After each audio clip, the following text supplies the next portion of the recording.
നമസ്കാരം. Able India ചാനലിലേക്ക് ഒരിക്കൽ കൂടി സ്വാഗതം. ഇന്നൊരു മുടക്ക് ദിവസമാണ്, മെയ് ദിനാണ്. നിങ്ങളെല്ലാവരും സുഖമായിട്ടിരിക്കുന്നു എന്ന് കരുതുന്നു. ഇന്ന് നമ്മൾ ഡിസ്കസ് ചെയ്യുന്നത് ചില പുതിയ കാര്യങ്ങളാണ്. ഏതൊക്കെയാണെന്ന് നമുക്ക് നോക്കാം. ഇന്നലെ composition dealer return GSTR 4 file ചെയ്യേണ്ട ലാസ്റ്റ് ഡേറ്റ് ആയിരുന്നു. ഇതെല്ലാവരും അത് ഫയൽ ചെയ്തിട്ടുണ്ടാവും. ഇനി ആരെങ്കിലും ഫയൽ ചെയ്യാൻ വിട്ടുപോയിട്ടുണ്ടെങ്കിൽ ഇന്നോ നാളെയായിട്ടൊക്കെ ഫയൽ ചെയ്യുക. അപ്പോൾ ചെറിയ ലേറ്റ് ഫീയേ വരുള്ളൂ. നമ്മൾ കഴിഞ്ഞ എപ്പിസോഡിൽ പറഞ്ഞിരുന്നു, നിൽ റിട്ടേൺ ആണെങ്കിൽ 20 റുപ്പീസ് പെർ ഡേ, അല്ലെങ്കിൽ ടാക്സൊക്കെ ഉള്ള GSTR 4 ആണെങ്കിൽ 50 റുപ്പീസ് പെർ ഡേ ആണ് അതിൻ്റെ ലേറ്റ് ഫീ വരുന്നത്. അപ്പോൾ ആരെങ്കിലും ഫയൽ ചെയ്യാൻ വിട്ടുപോയിട്ടുള്ള ആൾക്കാരുണ്ടെങ്കിൽ they can take steps to file the GSTR 4. മാത്രമല്ല അതിൻ്റെ ഫയലിംഗ് കുറച്ചുകൂടി എളുപ്പമായിട്ടുണ്ടായിരുന്നു. ടേബിളുകളൊക്കെ ഓട്ടോ പോപ്പുലേറ്റ് ചെയ്ത് വരുന്നുണ്ട്. എക്സലിലേക്ക് ഡൗൺലോഡ് ചെയ്യാനായാലും സൈറ്റിലേക്ക് അപ്ലോഡ് ചെയ്യുന്നതായാലും എല്ലാം ഓട്ടോ പോപ്പുലേറ്റഡ് ആണ്. അപ്പോൾ നമുക്ക് വളരെ എളുപ്പമായിട്ടുണ്ട്. അത് അവസാന സമയമാണ് അത് വന്നത്. അതുകൊണ്ടാണ് നമുക്ക് ഇന്നലെയാണ് അതൊക്കെ ശരിയായി വന്നത്. ഇപ്പോൾ ഫയലിംഗ് കുറച്ചുകൂടി എളുപ്പമാണ്. അപ്പോൾ അതെല്ലാവരും വൈകാതെ ഫയൽ ചെയ്യുക. ലേറ്റ് ഫീ 20 റുപ്പീസോ 50 റുപ്പീസ് പെർ ഡേ ആണ് തൽക്കാലം വരുന്നത്. അതുപോലെ തന്നെ വളരെ ഇമ്പോർട്ടൻ്റ് ആയിട്ടുള്ളൊരു കാര്യമാണ് ഇനി പറയാനുള്ളത്. അതായത് 18-19 ഫിനാൻഷ്യൽ ഇയറുമായി ബന്ധപ്പെട്ട് നമുക്കെതിരെ സ്റ്റേറ്റ് GST ആയാലും സെൻട്രൽ GSTക്കാരായാലും സെക്ഷൻ 73 പ്രകാരം ഓർഡർ ഇഷ്യൂ ചെയ്യാനുള്ള ലാസ്റ്റ് ഡേറ്റ് ഇന്നലെയായിരുന്നു.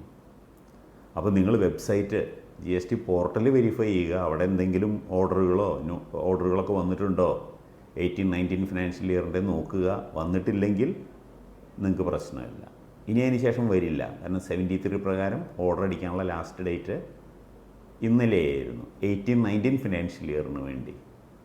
ഓക്കെ, അപ്പോൾ അത് ശ്രദ്ധിക്കണം. അതുപോലെ തന്നെ മറ്റൊരു കാര്യം, അടുത്ത കൊല്ലത്തെ 19-20 ഫിനാൻഷ്യൽ ഇയറിൻ്റെ നോട്ടീസ് ഇഷ്യൂ ചെയ്യാനുള്ള ടൈം ലിമിറ്റ് മെയ് 31 വരെയാണ്. അപ്പോൾ ഈ മാസം അവസാനം വരെ സമയമുണ്ട്. അപ്പോൾ ഇനി എല്ലാവരുടെയും ശ്രദ്ധ, ഓഫീസർമാരുടെ ശ്രദ്ധ നോട്ടീസ് ഇഷ്യൂ ചെയ്യാനായിരിക്കും ഫോർ ഫൈനാൻഷ്യൽ ഇയർ 19-20. അപ്പോൾ അതും നമ്മൾ ശ്രദ്ധിക്കണം. പോർട്ടലിൽ നമുക്ക് വല്ല നോട്ടീസ് വരുന്നുണ്ടോ, അതിന് മറുപടി കൊടുക്കണ്ടേ എന്നുള്ളതൊക്കെ നോക്കണം. അപ്പോൾ 18-19 ഓർഡറിൻ്റെ ഡേറ്റ് കഴിഞ്ഞു. 19-20 നോട്ടീസ് ഇഷ്യൂ ചെയ്യാനുള്ള ടൈം ലിമിറ്റ് ഈ മാസം അവസാനം വരെയാണ്. അപ്പോൾ അതും നമ്മൾ ശ്രദ്ധിക്കാനുണ്ട്. ഓക്കെ, അടുത്തൊരു കാര്യമുള്ളത്, ഈ 73-74 എന്നുള്ള ആ തരംതിരിവ്, അതാണിനി പ്രശ്നം ഉണ്ടാക്കാൻ പോകുന്നത്. കാരണം സെക്ഷൻ 73 പ്രകാരമുള്ള ടൈം ലിമിറ്റുകളെ കഴിഞ്ഞിട്ടുള്ളൂ. 18-19 കാര്യമാണ് ഞാൻ പറയുന്നത്. Financial year 18-19. അപ്പോൾ 73 പ്രകാരമുള്ള നോട്ടീസിൻ്റെ ടൈം പീരീഡ് ഓർഡർ അടിക്കാനുള്ള ടൈം ലിമിറ്റാണ് കഴിഞ്ഞത്. അതേസമയം 74 നമുക്ക് ഇഷ്ടംപോലെ സമയം ഇനി ബാക്കി എടുക്കുക 18-19 വേണ്ടി. അപ്പോൾ പലപ്പോഴും ഉണ്ടാവാൻ സാധ്യതയുള്ളത് എന്താണ്, നോട്ടീസ് 73 ഇഷ്യൂ ചെയ്യണതിന് പകരം 74 നോട്ടീസ് ഇഷ്യൂ ചെയ്ത് 74 ഓർഡർ അടിക്കും. അങ്ങനെ എല്ലാ കാര്യത്തിനും ചെയ്യാൻ സാധിക്കില്ല. ഏത് കേസുകളാണ് 73 പോകേണ്ടത്, ഏത് കേസുകളാണ് 74 പോകേണ്ടത് എന്നുള്ള കൃത്യമായിട്ട് നിയമമുണ്ട്. അപ്പോൾ ഡിപ്പാർട്ട്മെൻറ്റിൻ്റെ ഭാഗത്തുനിന്ന്, ഓഫീസറുടെ ഭാഗത്തുനിന്ന് ചിലപ്പോൾ അവരെന്ത് ചെയ്യും, 73 നോട്ടീസ് ഇഷ്യൂ ചെയ്യാനുള്ള ടൈം ലിമിറ്റ് കഴിഞ്ഞു പോയതാണല്ലോ, ഓർഡർ അടിക്കാൻ കഴിഞ്ഞു പോയതാണല്ലോ, അതുകൊണ്ട് നമുക്കൊരു കാര്യം ചെയ്യാം, 74 വെച്ചിട്ട് ചെയ്യാമെന്നുള്ള കാര്യങ്ങൾ ചെയ്യും. അപ്പോൾ അത് നമ്മൾ പ്രത്യേകം ശ്രദ്ധിക്കണം. 73 വേറെ, 74 വേറെ. അപ്പോൾ 73 പ്രകാരം പറ്റില്ല. അതുകൊണ്ട് ഇനിയുള്ള കേസുകളൊക്കെ 74 ചുമ്മാ ഇഷ്യൂ ചെയ്യാമെന്ന് പറഞ്ഞാൽ നടക്കില്ല. 74 ഇഷ്യൂ ചെയ്യണമെങ്കിൽ അത് ഫ്രോഡ് കാറ്റഗറി ആയിരിക്കണം. നമ്മൾ ഫ്രോഡ് ചെയ്തു, ടാക്സ് പെയർ ഫ്രോഡ് ചെയ്തു എന്നുള്ള സ്വഭാവത്തിലുള്ളതായിരിക്കണം, അല്ലെങ്കിൽ സപ്രഷൻ ചെയ്തു എന്നുള്ളതാണ്. അല്ലാതെ ടാക്സ് അടച്ചിട്ടില്ല അതുകൊണ്ട് 74 എന്നുള്ളത് ഒരിക്കലും സാധ്യമല്ല. അപ്പോൾ അത് പ്രത്യേകം ശ്രദ്ധിക്കണം. പിന്നെ അടുത്തൊരു കാര്യം വരുന്നത്, നമുക്കറിയാം ഇപ്പോൾ നമ്മുടെ കേരളത്തിലെ ഇലക്ഷൻ കഴിഞ്ഞു. ഇനി റിസൾട്ട് ജൂൺ ആദ്യമായിട്ടാണ് വരുന്നത്. അപ്പോൾ എന്തായാലും ജൂൺ മാസത്തിൽ വലിയ സംഭവബഹുലമായിരിക്കും. 3 കാര്യങ്ങളാണ് നമുക്ക് അവിടെ വരാൻ പോണത്. ഒന്ന്, പുതിയ കേന്ദ്ര ഗവൺമെൻറ് വരും.